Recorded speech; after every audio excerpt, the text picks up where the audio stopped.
Okay, what's going on with the elections? 2020 elections. I haven't even checked the news today, but from what I understand, Biden, it's like a close race. A close race? Are you kidding me with Biden? That can't be true. So then there's a bunch of votes that came in the middle of the night on the 4th, voter fraud and all that. It's funny how the light's reflecting, making me look like I have one tooth. Anyway, all right, there it is, one tooth. I'm trying to make it so my mouth is black, but all you see is reflect. Anyway, so here's what the Lord has been showing me, and this is, you guys need to know that I hear from God. This is for real. They're just I said this a long time ago. Politics and everything they're doing is stalling for more time because Russia had given a credible threat of nuclear war in 2016 if Hillary Clinton wins the election. Hillary Clinton won the election. She deferred to Donald Trump in order to get a reset. We got a reset. And if you look at the news and everything that was going on back then, and notice how Obama keeps trying to step back on the scene, but nobody likes him anymore. And the people who do like him are all a bunch of Islamic extremists or people like, Ilhan Omar, people that have Americans give them no credibility, but yet in Somalia or in Afghanistan, they'd be considered a hero at this point. Anyway, so what's really going on with the election? Well, I'll tell you what's going on. What they call fake news is really political propaganda and wartime propaganda. And yes, China declared a trade war. Do you guys remember that? And yes, Antifa declared war. Do you guys remember that? Russia was shooting down our drones in 2017. Do you guys remember that? Bunch of planes, U.S. aircraft, U.S. Air Force aircraft was crashing in 2017. Here, even in the United States, they were just crashing. And remember, Donald Trump grounded all our aircraft. You know why? Because they had to find out which mechanics or who's sabotaging these aircraft. And that was part of the deep state. It could have been a mechanic who's like a secret Obama supporter, Antifa, working in the military wing, in the aircraft wing of the military airport. It could have been Russia or China had snuck secretly brought in some sort of laser weapon. There's many different scenarios. I'm not here to come up with theories about what was going on in 2017, but I remember in 1 week there was 2 F-16s that crashed here, like in Florida, and like an F-18 crashed. One of those Hercules C-130s had some sort of issue, like in Africa, like all in the same couple of weeks. And Super Stallion, one of the a Marine helicopter crashed in California or Arizona right by the Mexico border. So there's real stuff really going on. Okay? There's assets that have been taken. Remember all the fires in California in 2018, 19, and now 2020? Many of them were arson or actual military attack. What are they calling DEWs? Direct energy weapons. Satellites from outer space shooting lasers, starting fires. Crazy theories like that, but really maybe not actually that, but maybe an Antifa operative here in the United States who has allegiance to Russia and China, and that alliance of the devil, Russia, China, North Korea, Iran, and Turkey. Remember Gog and Magog, the chief prince of Tubal and Meshech, Ezekiel 38, that's Russia, Iran, and Turkey. They're allied together. Allied with Russia is also Iran and North Korea. Venezuela jumps in the group. We got I'm just saying we got a war on our hands. And right now we're seeing a bunch of political stuff, and that's what's going on with the election right now with Donald Trump. You guys should be praying and thanking God that he hasn't announced his presidency yet. Or maybe he has today. But what happens when I start to think nuclear war's on the brink, I start to go out and buy a bunch of stuff. I'll go get all my gas cans full of gas. I'll go get a bunch of, like all the food I have now. I got cans that I bought in 2017. Cans of just canned food. And I'm looking at the expiration date going, oh man, actually I made a really cool rocket stove out of, I actually just dumped the food out and made a rocket stove, and it's going to be really good. Anyway, so basically what I'm saying is it's confirmation. It's confirmation. What's going on with the election. And people who think, oh, those Democrats, well, what they're doing. The Democrats are smart too, and many of them are patriots. They got together in secret meetings in the White House with Donald Trump, or in Congress with Donald Trump or with members of the White House cabinet, and sat down and said, here's what we can do to, let's put out this fake news story. Let's do this. Let's do that. I'm telling you, it's all chicanery. That's where the term fake news should be called propaganda. And what's propaganda? It's usually governments releasing certain news stories to sway the opinion of the people or to deceive the general population.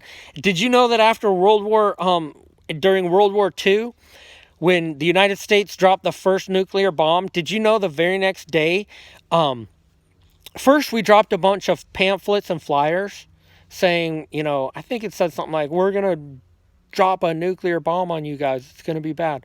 Anyway, the Chinese or the Japanese news actually was producing stories saying that it didn't happen. That was the day after the first bomb was dropped.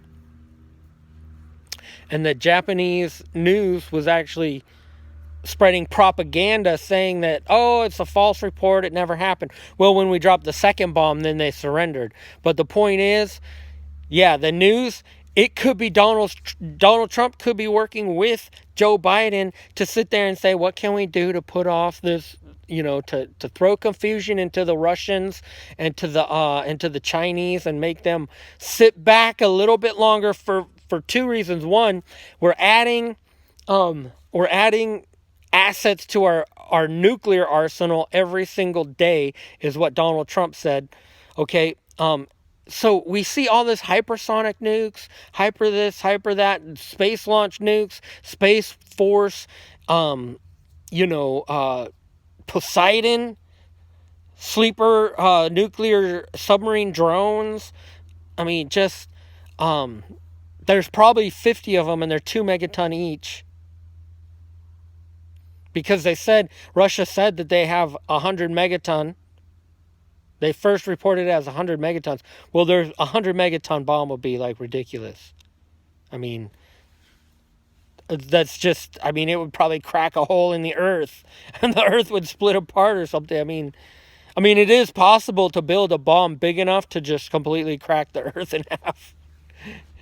Anyway, but the point is, it's all part of the war that's going to end in an hour of God's judgment. Now, I mentioned this a minute ago.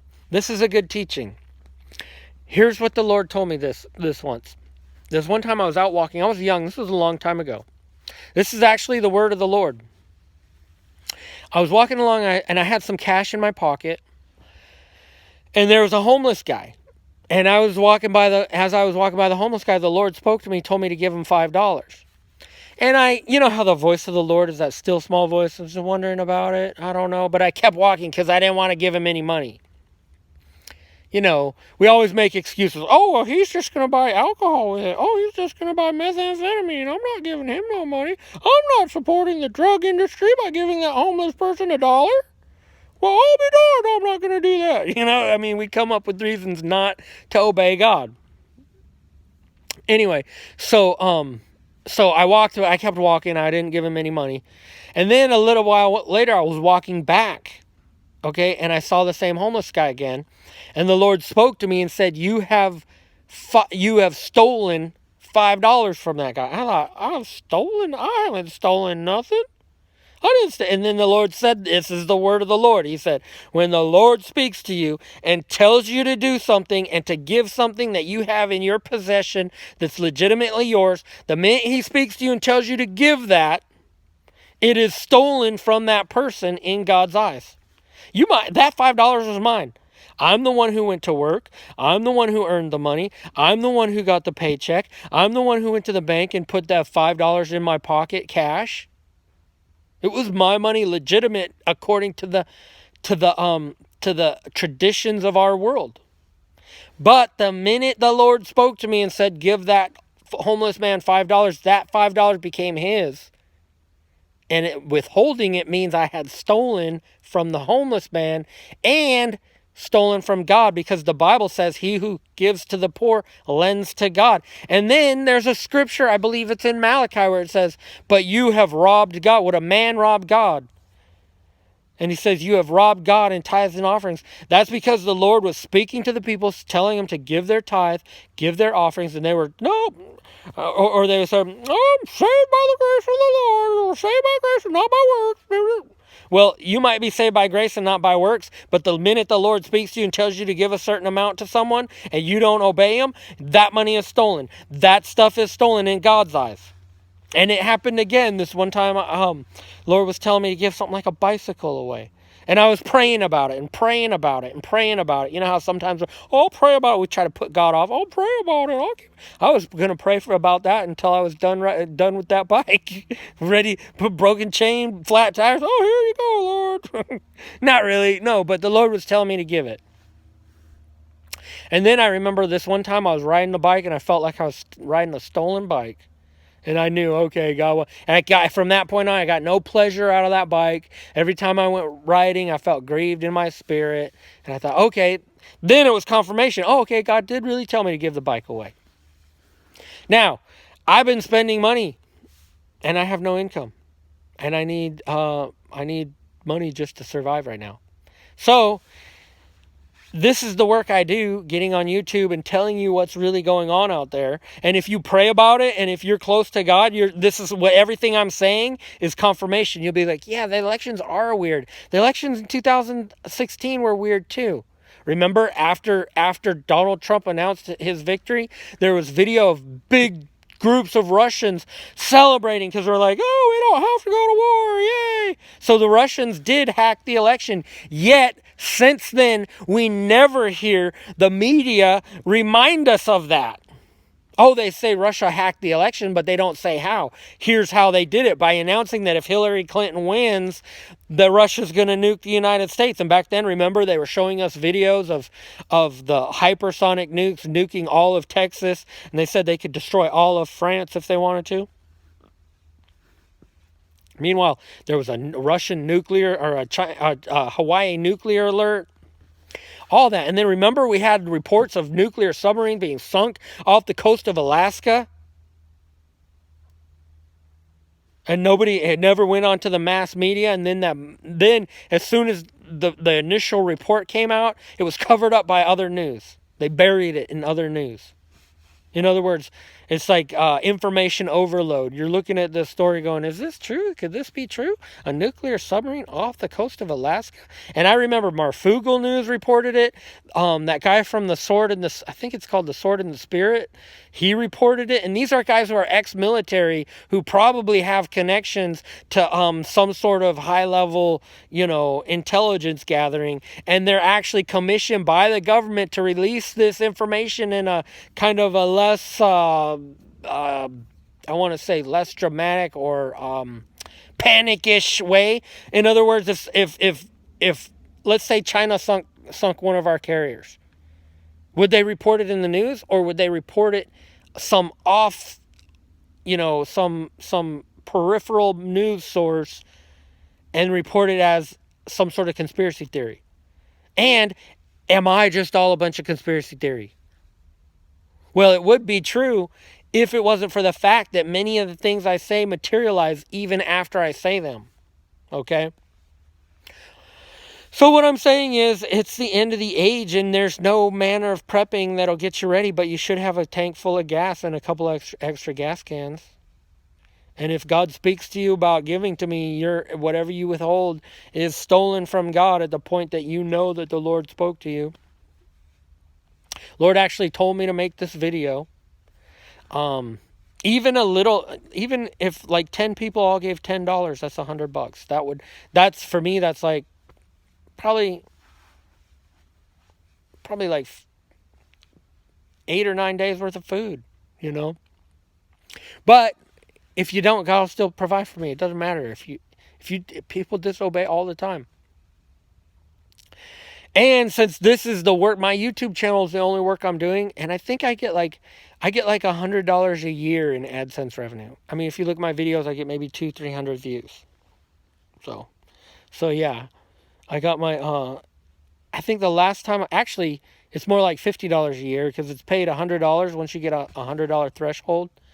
And the last time I received a check was 2017, so it's like $30 a year in AdSense revenue. And part of that, I had these people in Redding who would watch my videos and all thumbs down them, intentionally sabotaging. These people, they would have murdered me if they could have. These people, that's why God shut down Redding and caused a bunch of fires in California, destroying that place. Not just because of the way they treated me. The way they treated me is just a reflection of who they are. I'm just saying, these corrupt bunch of people over there, many of them walking around acting like Christians, and they think they're saved. They're just going to stand before God, but Lord, I don't understand. In your name I did miracles. In your name I prophesied. In your name I drove out demons. And I've been in the West for over 35 years. And I was even a pastor, an associate pastor. And I went to China, and I went to Russia to preach the gospel. And he's going to say, depart from me, for I never knew you, you worker of iniquity. And all the true saints are going to sit there going, we tried to tell him. We tried to tell him to obey God in this area and that area. They never did.